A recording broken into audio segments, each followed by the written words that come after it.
दोस्तों, वैसे तो दुनिया में आपने कहीं आतंकियों के बारे में सुना होगा, लेकिन क्या कभी अफ्रीकन आतंकियों के बारे में सुने हैं? ये लोग किस लेवल के खतरनाक होते हैं, आज ये जानकर आपके होश उड़ जाएंगे। दरअसल यह बात है 2021 की, जब अफ्रीका में मौजूद मोजाम्बिक नाम की एक गांव के लोकल गैंग भड़काऊ में आकर सभी गांव वालों को चीर फाड़ दे रहे थे। मूवी का नाम है ग्रेनाइट और यह रियल लाइफ इंस्पायर्ड एक मूवी है। यह घटना अफ्रीकन हिस्ट्री में सबसे बड़ा काला दिन के हिसाब से दर्ज किया गया है।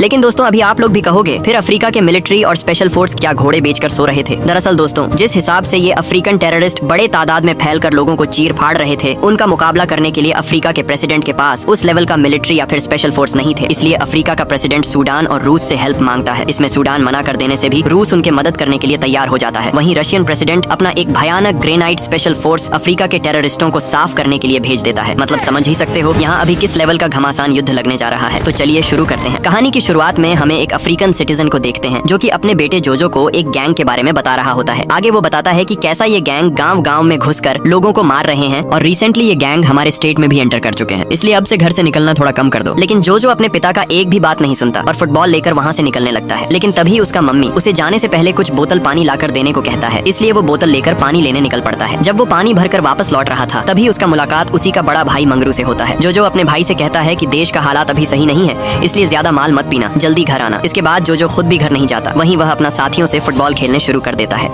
कुछ ही देर में वहाँ एक गाड़ी आकर रुकता है। आगे से ड्राइवर वहाँ मौजूद लोकल पुलिस को बुलाकर कहता है कि वह कमीने गांव में एंटर कर चुके हैं, इसलिए जितना जल्दी हो सके सभी को अपने अपने घर जाने को कहो। ये सुनते ही पुलिस वहाँ मौजूद सभी बच्चों को अपने अपने घर जाने को कहता है। तभी हम देखते हैं कि वहाँ सच में वह पागल मिलिटेंट गैंग एंटर कर चुका है। पुलिस उन्हें रोकने की कोशिश करता है, लेकिन बेचारा अकेला क्या ही करेगा। इसी के साथ वो लोग गाँव में महान तांडव मचाना शुरू कर देता है। कुछ गाँव की औरतों को पकड़कर अपना हवस निकालता है और बाकी एक एक को पकड़कर चीर फाड़ देने लगता है। पूरे गाँव में दहशत का माहौल फैल चुका था। इसी बीच बचे कुछ गाँव वाले एक चर्च में जाकर बैठ जाते हैं, क्योंकि उन्हें लगता है कि वे दरिंदे चर्च में तो एंटर नहीं करेंगे क्योंकि ये ऊपर वाले का दरबार है। लेकिन कुछ ही देर में वह गैंग चर्च में भी घुस जाते हैं और वहाँ मौजूद सभी लोगों को एक ही झटके में गोलियों से भून देते हैं। मंगरू और उसका भाई जोजो किसी तरह इस एम्बुश में बच जाते हैं, मगर ये दरिंदे इतने बेरहम हैं कि एक एक का बॉडी पार्ट काट कर चेक कर रहे हैं कि साले सच में मरे हैं या नहीं। और इसी को एग्जामिन करने के चलते जोजो और मंगरू पकड़े जाते हैं। वे लोग उन्हें मारते नहीं, बल्कि दोनों को अपने ठिकाने पर ले आते हैं। वहीं हम देखते हैं कि उनके जैसे ही कुछ और जवानों को उन पागलों ने बंदी बना रखा है। तभी आगे से मास्टरमाइंड उन्हें साफ साफ कह देता है कि तुम लोग खुद को मुझे समर्पण कर दो, मेरे टीम से जुड़ जाओ, वरना तुम लोगों का भी वही अंजाम होगा जो तुम्हारी फैमिली के साथ हुआ है। बेचारे बच्चे भी और क्या ही करते, मजबूरी में उन्हें बात माननी पड़ती है। इसी के साथ वह पागल लीडर बच्चों के हाथ में भी हथियार थमाकर उन्हें बेसहारा बेगुनाह लोगों को मारने के लिए ट्रेन करता है। और ये तो कुछ भी नहीं है, मुझे हैरानी तो तब हुई जब रात को ये दरिंदे गाँव वालों की ही डेड बॉडी को मीट बनाकर खा रहे थे। मतलब समझ ही सकते हो ये लोग किस लेवल की महामूर्ख हो सकते हैं। दूसरी तरफ जब यह गाँव में हमले का खबर उस देश की प्रेसिडेंट तक पहुँचता है, वह वहाँ अपना कुछ मिलिट्री स्पेशल फोर्स का टीम भेज देता है। लेकिन जब सोल्जर्स जंगलों के रास्ते से होकर गुजर रहे थे, तभी वे देखते हैं कि रास्ते के बीचों बीच एक बड़ा सा पेड़ गिरा पड़ा है। लेकिन जैसे ही सोल्जर्स गाड़ी से निकलकर पेड़ को हटाने के लिए आगे बढ़ते हैं, तभी अचानक चारों तरफ से वही गैंग उन पर टूट पड़ते हैं। इस अचानक हुए हमले में सोल्जर्स समझ ही नहीं पाते कि हो क्या रहा है। इससे पहले कि सोल्जर्स उन पर काउंटर फायरिंग करते, पीछे से भी मिलिटेंट्स गाड़ियां लेकर बचे खुचे सोल्जर्स को ढेर कर देते हैं। सभी को साफ करने के बाद वहाँ इस गैंग का लीडर मूसा आ जाता है। आगे से वह सभी को साफ साफ कह देता है कि जितने सोल्जर्स जिंदा बचे हैं सभी को ले चलो और जो मारे जा चुके हैं उनको एक और बार मारकर कंफर्म करो। ऑर्डर मिलते ही उसका चेला शहीद सोल्जर्स की मुर्दा लाशों को दोबारा काटकर वेरीफाई करने लगता है। बाप रे बाप, मतलब समझ ही सकते हो ये लोग किस लेवल के खतरनाक टेररिस्ट हैं। खैर जो भी हो, इसके बाद वे लोग बचे एक सोल्जर को अपने साथ अपने ठिकाने में ले आते हैं। वहाँ लीडर सभी को बुलाकर साफ साफ कह देता है कि आज जो कोई भी इस सोल्जर की बलि चढ़ाएगा उसे मैं अमर बना दूंगा। तो कौन है यहाँ मर्द का बच्चा, आजा आगे। लेकिन जब लीडर मूसा देखता है कि कोई भी आगे नहीं आ रहा है, तब वह अपना नया लड़का मंगरू को यह काम करने को कहता है और अगर उसने यह काम नहीं किया तो उसको भी इस सोल्जर के साथ ऊपर जाना होगा। वहाँ मौजूद होस्टेज सोल्जर भी यह समझ जाता है कि उसका अब बचने का कोई उपाय नहीं है, इसलिए वह अपने खुदा को याद करता रहता है। मजबूरी में मंगरू भी अपनी आंखें बंद करके अंधाधुंध उस सोल्जर पर छुरा मारने लगता है। ये सब दृश्य देख उसका छोटा भाई जोजो वहीं पर उल्टी कर देता है और वहाँ से तुरंत भागने लगता है। वहाँ मौजूद टेररिस्ट उसे शूट करने ही जा रहा था, लेकिन तभी मूसा उसे रोकते हुए कहता है कि जाने दे, वैसे भी इस घने जंगल में छोटू अकेले सरवाइव नहीं कर पाएगा। लेकिन मूसा को यह नहीं पता होता कि उसका यही फैसला आगे जाकर उसके लिए कितना बड़ा मुसीबत खड़ी करने वाली है। दूसरी तरफ जब अफ्रीकन प्रेसिडेंट को पता चलता है कि उसके द्वारा भेजे गए सभी सोल्जर्स मारे जा चुके हैं, तब वह समझ जाते हैं कि सिचुएशन क्रिटिकल होती जा रही है। इसलिए प्रेसिडेंट सूडान और रूस से हेल्प मांगता है इस भयानक गैंग को साफ करके अफ्रीका को बचाने के लिए। खबर मिलते ही रशियन प्रेसिडेंट अफ्रीका के लिए अपना टॉप स्पेशल कमांडो फोर्स को रवाना कर देते हैं। कुछ ही घंटों में स्पेशल फोर्स एक विशाल प्लेन से लैंड करते हैं अफ्रीका के उस मोजाम्बिक शहर में। वहीं हम इस स्पेशल कमांडो फोर्स के टीम लीडर ग्रेनाइट को देखते हैं। वहाँ पहुँचते ही लीडर अफ्रीका के मिलिट्री कमांडर से मिलता है। जनरल वहाँ अपना एक ट्रांसलेटर सोल्जर उन्हें दे देता है ताकि वो अफ्रीकन लैंग्वेज को ट्रांसलेट करके रशियन सोल्जर्स को समझा सके। इसके बाद वह लोग गाड़ी लेकर निकल पड़ता है उस मोजाम्बिक शहर की बेस कैंप कैंप की ओर। इतना सारा गाड़ी और अंग्रेजों को देखकर वहाँ मौजूद गाँव वाले आंखें फाड़ फाड़ कर उन्हें देखने लगता है। दूसरी तरफ उस गैंग के पास भी खबर पहुंच जाता है कि हमें टपकाने के लिए रूस से मिलिट्री स्पेशल फोर्स बुलाया गया है। बेस कैंप में पहुंचते ही कैप्टन ग्रेनाइट अपने स्पेशल कमांडो फोर्स को समझाता है कि ये गैंग कैसा काम करता है और हम लोग इसे कैसे टैकल करेंगे। सब कुछ समझा देने के बाद वे लोग निकल पड़ते हैं गैंग को खत्म करने, लेकिन उसी जंगल के रास्ते से गुजरते वक्त उन्हें वहीं अफ्रीकन सोल्जर्स की डेड बॉडी मिलती है। कमांडोज तुरंत गाड़ी से निकलकर उन कमीनों को ढूंढने लगते हैं, लेकिन वहाँ उन्हें कोई भी नहीं मिलता। इसीलिए वे लोग वहाँ ड्रोन छोड़ देते हैं ताकि क्या पता ऊपर से ही उन्हें उन आतंकियों का ठिकाना दिख जाए। लेकिन आगे से अफ्रीकन ट्रांसलेटर उन्हें रोकते हुए कहता है कि ये जंगल लगभग 14,000 किलोमीटर तक फैली हुई है, इसलिए इतने घने जंगलों में इस छोटे से ड्रोन से उन्हें ढूंढ पाना लगभग इम्पॉसिबल है। तभी आगे से एक अफ्रीकन सोल्जर बताता है कि यहाँ से कुछ दूर आगे एक गांव है जहाँ इन कमीनों ने 2 दिन पहले हमला चलाया था। हम वहाँ जाकर देख सकते हैं, क्या पता कोई जिंदा हो। फिर क्या था, इसी के साथ वे लोग उस गाँव की ओर निकल पड़ते हैं। कुछ ही देर में वे लोग स्पॉट तक पहुँच जाते हैं। वहाँ गाँव वालों की बॉडीज को देखते ही सोल्जर्स समझ जाते हैं कि ये टेररिस्ट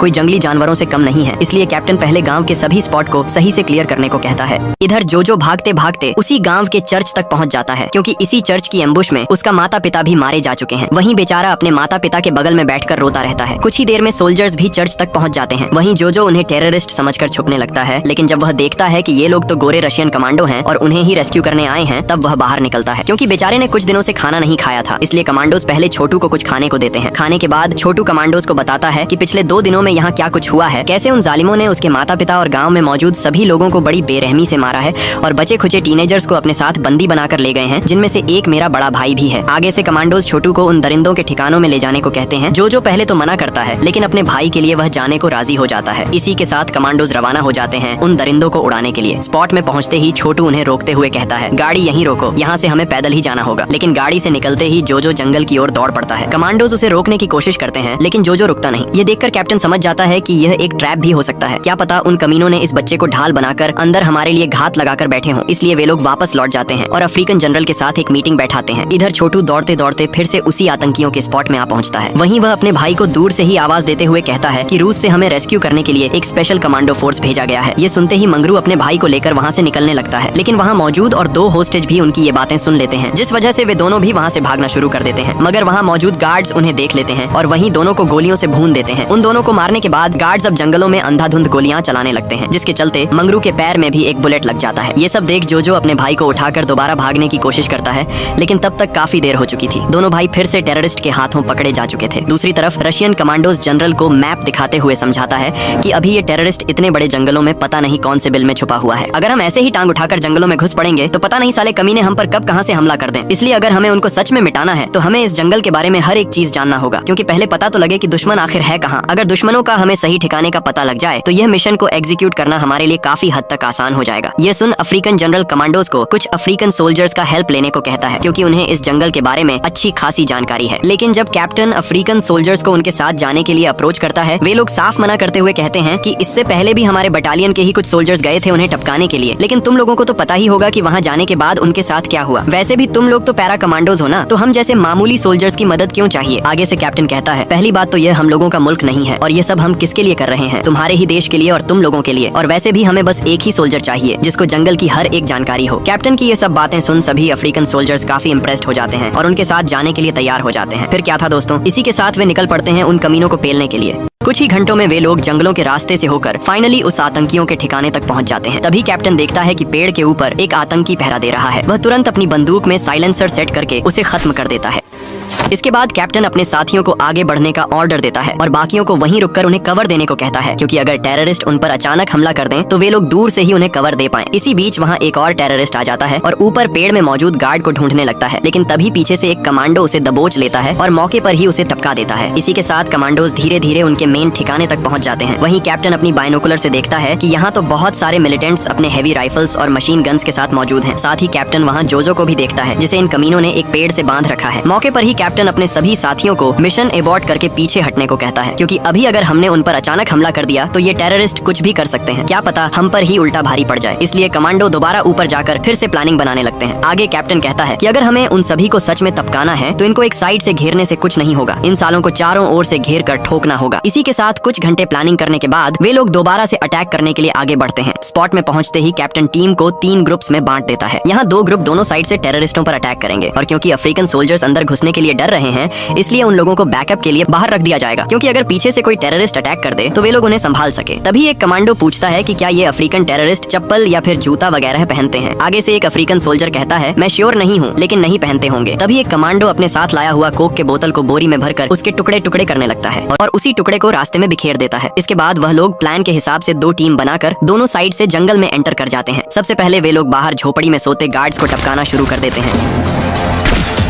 इसके बाद कमांडो सीधा उनके कैंप में धावा बोल देते हैं। कैंप में ऐसे अचानक हमला देख वहाँ मौजूद टेररिस्ट समझ ही नहीं पाते कि हो क्या रहा है। वहीं वे लोग किसी तरह लीडर को गाड़ी में भरकर वहाँ से भागने लगते हैं। इसी बीच सोल्जर्स उन पर लगातार गोलियां बरसाते हुए उनके पूरे बेस कैंप को तबाह कर देते हैं। उन्हीं टेररिस्टों में से जो बच गए थे अब वो नंगे पैर उसी रास्ते की ओर दौड़ पड़ते हैं जिस रास्ते में कमांडोज ने कांच के टुकड़े बिछा रखे थे। फिर क्या था, उनके पैरों में कांच के टुकड़े घुसने के कारण वे लोग वहीं लुढ़क जाते हैं और मौके पर ही अफ्रीकन सोल्जर्स बाहर निकलकर उन्हें टपकाना शुरू कर देते हैं। उधर भी कमांडो सभी को टपका देते हैं, लेकिन लीडर गाड़ी लेकर पहले ही वहाँ से भाग चुका था। इसके बाद हम छोटू को देखते हैं जो कि दौड़कर अपने भाई के पास जाता है। उसे लगता है कि वह मर चुका है, लेकिन तभी कैप्टन ग्रेनाइट आकर मंगरू का पल्स चेक करते हुए कहता है कि तुम्हारा भाई अभी भी जिंदा है। दूसरी तरफ हम टेररिस्टों को देखते हैं जो अपने लीडर को लेकर टांग उठाकर भाग रहे हैं। ठीक है, अभी आप लोग जो इतने देर से टेररिस्टों की मारकाट देख रहे हैं तो आप लोगों के मन में भी सवाल उठेंगे कि ये लोग आखिर ऐसा क्यों कर रहे हैं। अपने ही देश के लोगों को मारकर क्या मिलेगा इन्हें, आइए ये भी थोड़ा जान लेते हैं। वहाँ से भागकर मूसा एक रशियन गैंगस्टर से मिलता है। दरअसल दोस्तों यही है इस गैंग का रियल मास्टरमाइंड जो कि पर्दे के पीछे रहकर इस खतरनाक गैंग को कंट्रोल कर रहा था। दरअसल इस मास्टरमाइंड के साथ मूसा का एक डील था कि वो पूरे अफ्रीका में गृहयुद्ध लगवाकर अफ्रीकन की जनसंख्या कम करवाएगा और इसी मौके का फायदा उठाकर यह रशियन मास्टरमाइंड उन्हें हथियारों का सप्लाई करेगा ताकि उसका हथियारों का बिजनेस चलता रहे। आगे से टकला मास्टरमाइंड पूछता है कि मुझे क्यों ऐसे अचानक बुलाया है, क्योंकि तुम्हारे देश का कमांडो फोर्स हमारे देश में घुसकर हमें ही पेल रहा है। इस अचानक हमले में मेरे काफी लोग मारे जा चुके हैं, मुझे बैकअप के लिए 100 लोग और कुछ हथियार चाहिए। आगे से टकला कहता है, आदमी और हथियार तो नहीं मिलेंगे भाई, अभी मार्केट डाउन चल रहा है। अभी के लिए मैं बस तुम्हें पासपोर्ट दे सकता हूँ, पासपोर्ट लो और अपने लोगों को लेकर कुछ हफ्तों के लिए अंडरग्राउंड चले जाओ। इतना दूर मैंने तुझे यहाँ से भागने के लिए नहीं बुलाया, भागने के लिए मेरा प्लेन हमेशा रेडी है। आगे से टकला कहता है, ठीक है तुम मेरे कुछ आदमियों को ले जाओ, इससे ज्यादा मैं कुछ नहीं कर सकता। इसके बाद हम रशियन कमांडोज को देखते हैं जो अफ्रीकन टेररिस्टों के सभी ठिकानों का पता लगा चुके हैं। वहीं वे लोग एक के बाद एक उनके ठिकानों पर घुसकर एक भयानक हमला चलाना शुरू कर देते हैं। कुछ ही घंटों में वह लोग सभी को साफ करके दोबारा से अपनी बेस लौट रहे थे, लेकिन बीच रास्ते में ही एक टेररिस्ट रॉकेट लॉन्चर लेकर सीधा उनके गाड़ी पर लॉन्च कर देता है। यहाँ कमांडोज इस अचानक हमले के लिए बिल्कुल भी तैयार नहीं थे, लेकिन फिर भी वह लोग किसी तरह काउंटर फायरिंग करना शुरू कर देते हैं। वहीं जंगलों के चारों ओर से उन पर लगातार गोलियां बरसाई जाती हैं, लेकिन इन टेररिस्टों को यह नहीं पता कि इस बार उन्होंने किससे पंगा लिया है। कमांडोज तुरंत अपना कवर लेकर सभी को एक के बाद एक टपकाना शुरू कर देते हैं, लेकिन इस भयानक गोलीबारी में कैप्टन को भी एक बुलेट लग जाती है। रात होते होते युद्ध खत्म होने के बाद सोल्जर्स जल्द से जल्द कैप्टन को हॉस्पिटल तक पहुंचाते हैं, लेकिन तब तक काफी देर हो चुकी थी, कैप्टन शहीद हो चुके थे। फिर क्या दोस्तों, ऐसे ही करके रशियन कमांडोज अफ्रीका को इस भयानक आतंकियों के हाथ से बचा लेते हैं। अगर